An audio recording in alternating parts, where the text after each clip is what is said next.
세상에서 하나뿐인 나만의 옷 리폼하기 34번째. 방문 감사드립니다. 구독하셨나요? 좋아요도 꼭 잊지 마세요.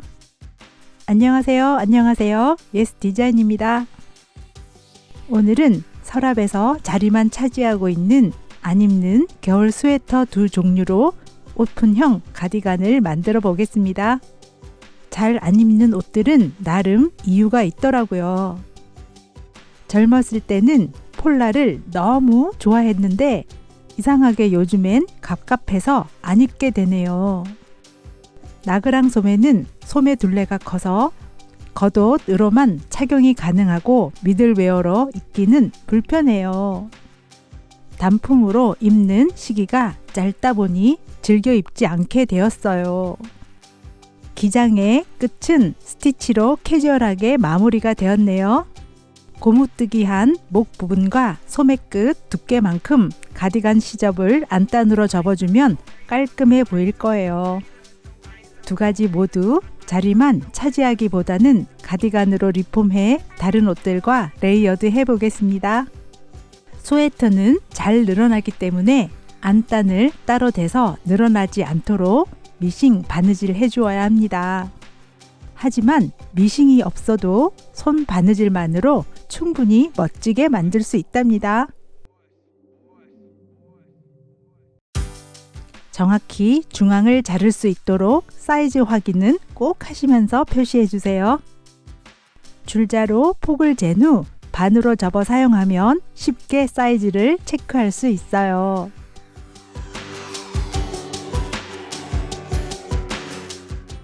스웨터의 폭은 길이에 따라 달라집니다. 중앙 두 군데만 체크해 중심선을 잡은 후 위아래로 선을 이어주겠습니다. 지퍼가 있으시면 집업 스타일의 가디건을 만들어도 예쁘겠죠? 넥라인에 포인트 단추를 달아주셔도 예쁠 거예요. 단추 다는 법과 단추 구멍은 빅사이즈 모직 스카프로 케이프 만들기에서 보시고 참조해 주세요. 보통 집에 재단 가위는 안 가지고 계시죠? 일반 가위라도 종이를 자르지 않고 천만 자른다면 재단 가위 대용으로 사용하실 수 있답니다. 가운데만 잘라주었는데 확실한 변화가 있죠? 이제 바느질을 시작해 보겠습니다. 완성되면 폴라의 긴 목은 안으로 접어 마무리 됩니다. 앞단은 안으로 접어 마무리하지만 폴라의 목 앞 라인은 바느질할 때에는 바깥쪽으로 접어주세요.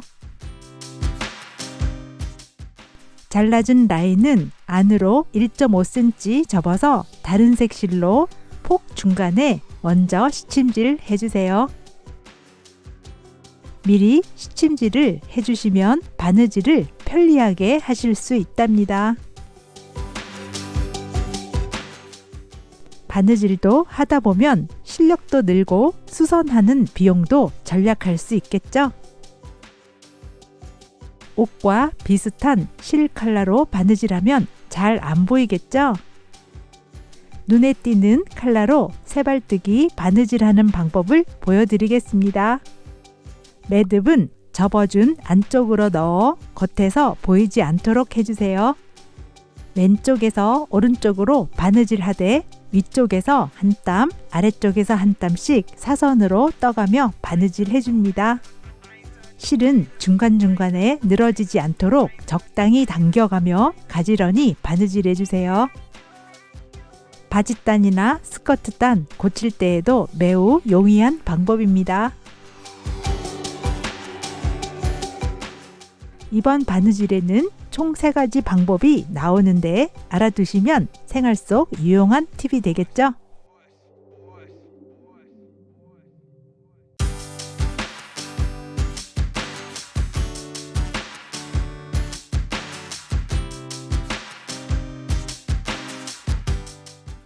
안쪽에는 세발뜨기가 선명하지만 겉면에는 노란색 실이 거의 안 보이죠? 목 폴라는 바깥쪽 방향으로 접어서 먼저 시침질 해주세요.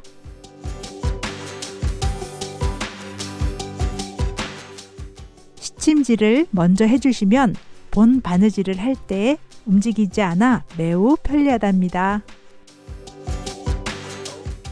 이제 앞단에 접어준 1.5cm 두께만큼 동일하게 1.5cm 안에서 온 박음질 하겠습니다.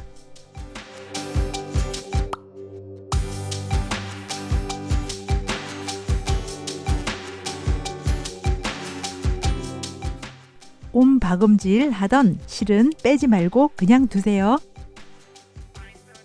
온 박음질이 끝나면 이제 시침실은 빼주시면 됩니다.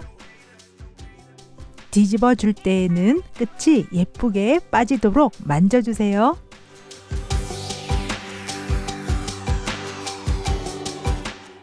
앞서 남겨둔 실은 목 부분까지 이어서 바느질 해 나갑니다. 앞쪽에 매듭이 있으면 아무래도 보기 싫겠죠? 목 안쪽까지 연결해서 세발뜨기로 바느질 해주시면 깔끔하답니다.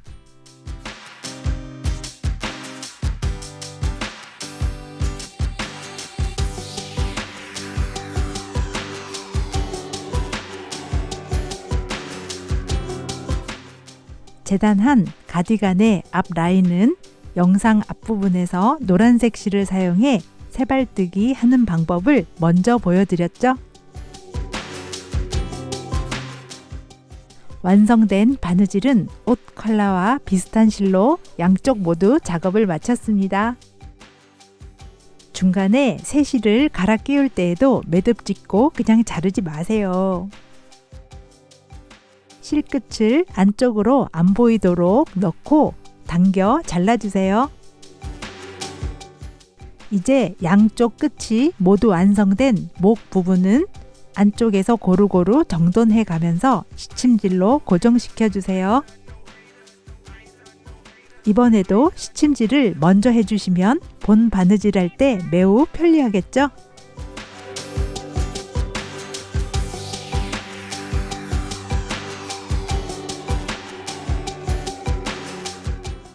바느질을 하다 보면 중간중간 여러 번 실을 갈아 끼워야 하는데요. 시작할 때 매듭을 안으로 넣어 감추어 주면 바깥에서 연결된 부분이 보이지 않아 깔끔하답니다.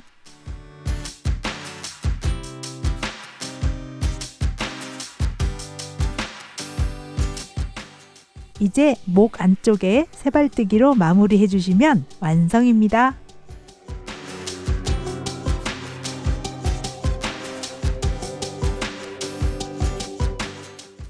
매듭을 한 후 안쪽으로 실을 넣어 감추면 바깥에서 마감한 매듭이 보이지 않아 깔끔하겠죠?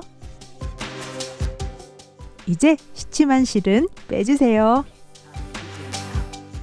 시침한 실을 빼낼 때가 제일 좋아요. 대신 지퍼를 달아도 예쁘겠죠? 지퍼는 사이즈에 따라 끝이 마감된 지퍼가 있으니 인터넷이나 동대문에서 구입하시면 됩니다. 실은 스웨터와 같은 컬러로 바느질하면 뽀송뽀송한 원단의 질감으로 인해 바느질 라인이 거의 보이지 않게 바느질이 잘 된답니다. 목폴로 스웨터로 스탠드 넥 스타일의 가디건을 만들었다니 모던하고 예쁘죠?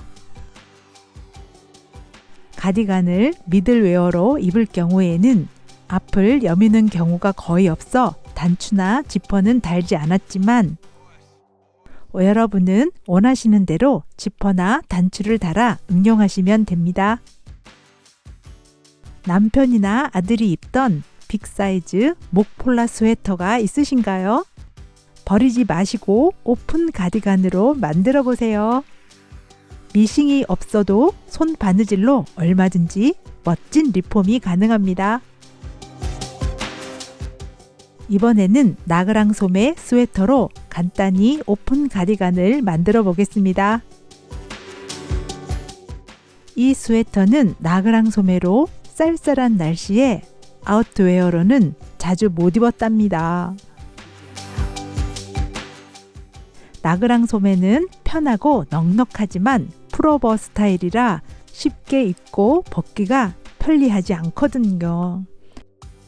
그래서 미들웨어로 편리하게 입을 수 있도록 가디건으로 리폼해 보겠습니다. 앞뒤 합복선을 따라 반으로 접어 초크로 표시해 주었지만 줄자로 확인은 필수겠죠?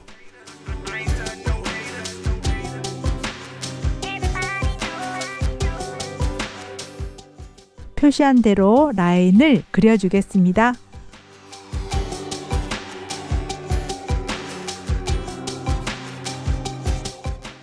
잘 느는 가위로 잘라주세요. 사실 안 입는 옷으로 리폼하지만 자를 땐 이상하게 저도 살짝 떨린답니다. 막상 자르고 나니 시원하네요. 자르길 잘한 것 같아요.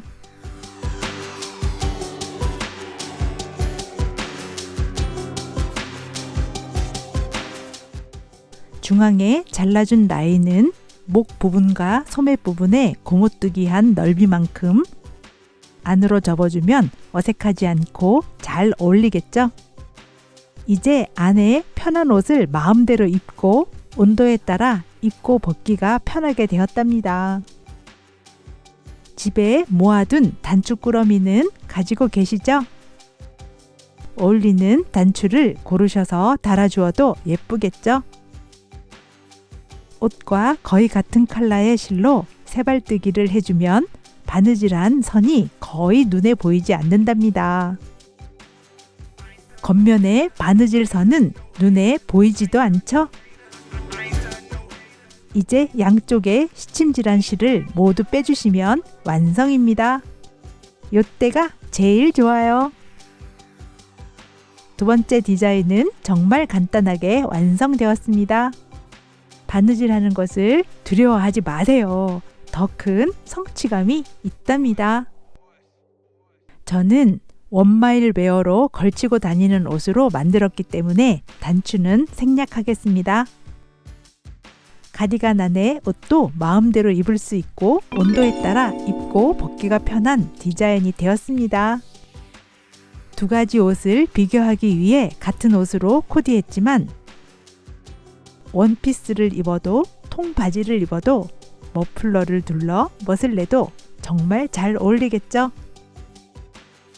바느질한 라인의 겉쪽은 완벽히 보이지 않고 안쪽도 거의 안 보이시죠?